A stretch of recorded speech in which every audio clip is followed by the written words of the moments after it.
Why I hate hardcore mode. The tragedy of Duro. A Diablo 4 Necromancer's final tale. Prologue. A name in red. There are two kinds of death in Sanctuary. The kind that tests you, and the kind that forgets you ever existed. This is the story of Duro, my Necromancer. My most careful creation. And my greatest mistake. He wielded the dead. He walked among them. He feared nothing. Not even death itself. But in the end, even death wasn't his to command. This is a tribute, etched in memory, because the game left no grave. Act 1. The bones walked with him.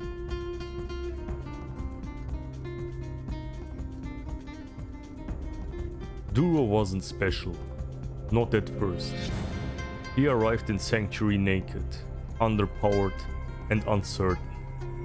A cracked vent in one hand, a whisper of purpose in the other. The snow of fractured peaks clung to him like doubt. But he was careful. So careful. His first kill was a single wolf struck from behind. He raised the skeleton out of his corpse, and from then on, he was never alone. Every click mattered, every potion sip felt like a prayer. He spent more time dodging than damaging. He never stood still, not once. When he entered Kiowa-shut for the first time, he didn't rush to the vendors. He just stood there, watching, calculating, learning where it was safe. In hardcore, the tutorial isn't a tutorial, it's a blood pact. Act 2. The Riches of the Undead. By level 30, Duro had stopped playing like a man. He played like a machine. Each dungeon was a checklist. Skeleton summoned, check. Golem placed, check. Elixirs used, check. Equipment fully repaired, check. He never strayed from his plan. Not for side quests, not for events, not even for loot. And yet, the loot came anyway. By level 60, his stash glowed with wealth. Gold stacked beyond what he needed. Rows of runes and summoning materials, organized like a scholar's library. Legendary items with flawless affixes, carefully re-rolled but never wasted. He had a ring that cost over 2 billion gold to perfect. 2 billion. And he only wore it in dungeons he knew he could control. His paragon board was a tapestry. Every glyph placed like a rune in a temple. He had studied, he had tested. He had built himself into something immortal. He didn't flex, he didn't show off, he didn't stream. He just lived.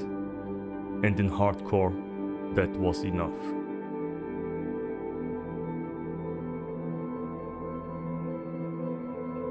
Act 3.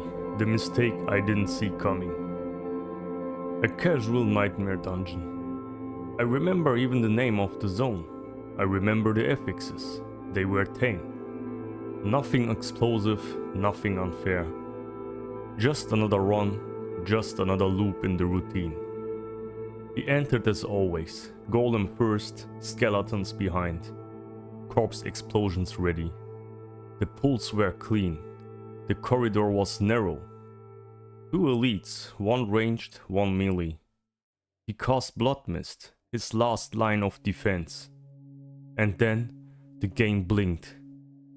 A rubber band, half a second of nothing, one leg spike. When the screen caught up, Duro was already on the ground. No animation, no time to scream. Just red text. Dead. Act 4. The red screen and the empty slot. There is something cold about how Diablo 4 handles death. The hardcore mode doesn't give you a cinematic. It doesn't let you linger. It doesn't even let you click to confirm. 1 second you are, the next you are not. I stared at the character select screen. Duro, level 60 Necromancer. Deceased. The red text didn't blink. The character model didn't move. The music didn't change. And the worst part, the stash was still full. The runes and equipment untouched. The gold and materials unmoving. But Duro was gone forever.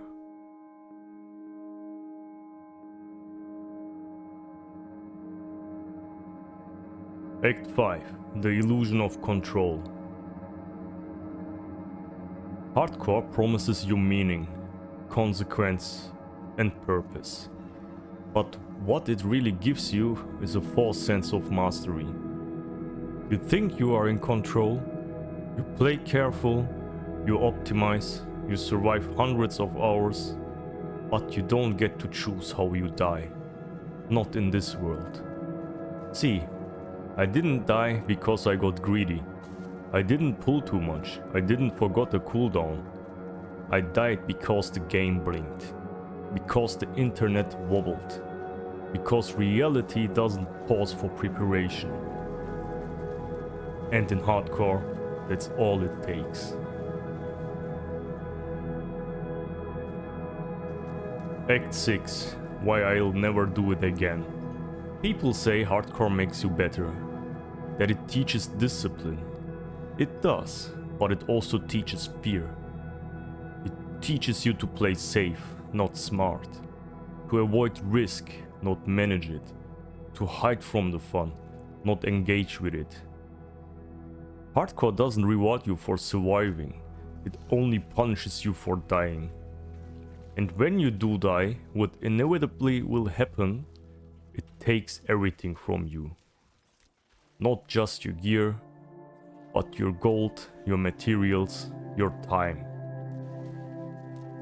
It takes your story, it takes the hours of choices that led to this character. The small victories, the confidence, the progress. And it deletes it, coldly, quietly, without ceremony. And I can't do that again. Rest in bone and gold. I won't remake him, not because I'm afraid, but because I respect him too much. Duro wasn't exciting, he wasn't flashy, he wasn't even fun to watch, but he was mine. He was method, he was memory, he was progress made flesh. And hardcore doesn't just delete characters, it deletes legacies. So rest Duro, level 60. Bone Lord of Sanctuary. Your gold will rot, your manuals will collect dust, but your story will live, in me, and now in them. Thank you.